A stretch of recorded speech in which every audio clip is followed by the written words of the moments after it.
కాలీవుడ్ యువ సంగీత కెరటం అనిరుద్ రవిచంద్రన్ మ్యూజిక్ అందించిన సినిమాలన్నీ కూడా ఆల్మోస్ట్ అన్ని మ్యూజికల్ హిట్లుగానే నిలిచాయి. స్టార్ సినిమాలకు యాంగం ఇవ్వడంతో పాటు బీజిఎంతో ఫ్యాన్స్కి సూపర్ ఫీస్ట్ అందిస్తారు అనిరుద్. సూపర్ స్టార్ రజనీ సినిమాలో అనిరుద్ వాయించే మ్యూజిక్ అయితే ఒక రేంజ్లో ఉంటుంది.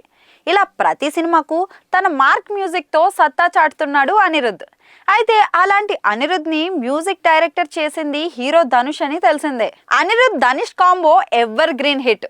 ముఖ్యంగా ధనుష్తో పాట పాడించి ధనుష్ తర్వాతే ఎవరైనా అన్నట్లుగా చేశాడు. వీళ్ళిద్దరూ కలిసి వై దిస్ కొలవెరీ డి అని చేసిన హంగామా దేశం దాచి ఇంటర్నేషనల్ లెవెల్లో క్రేజ్ అయితే తెచ్చుకుంది. ధనుష్ పాట పాడాడు అంటే సినిమాకు అదే హైలైట్ అవుతుంది. అయితే లేటెస్ట్ గా ధనుష్ మళ్ళీ పాట పాడుతున్నారు. అయితే ఇప్పుడు పాడుతుంది అనిరుద్ కంపోజింగ్ లో కాదు, rock star Devi Sri Prasad composing లో. కుబేర సినిమా కోసం ధనుష్ తన గొంతునైతే సవరించుకుంటున్నాడు. ధనుష్ పాట పాడటం కూడా తన సినిమాలకు ఒక హిట్ సెట్మెంట్ కాగా ఇప్పటి వరకు అలా పాడిన తన సినిమాలు చాలా వరకు సూపర్ హిట్ అయ్యాయి.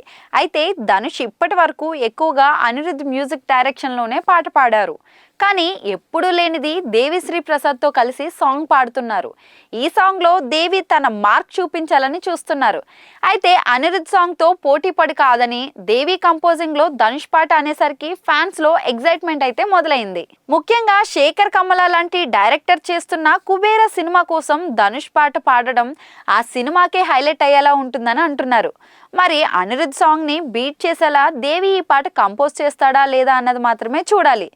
ధనుష్ కుబేర సినిమాలో కింగ్ నాగార్జున కూడా నటిస్తున్నారు. ఈ సినిమాలో రష్మిక మందన కథానాయికగా నటిస్తోంది. మరి ధనుష్ సింగేస్తున్న ఈ సినిమా బాక్స్ ఆఫీస్ దగ్గర ఎలాంటి హంగామా చేస్తుందో చూడాల్సిందే.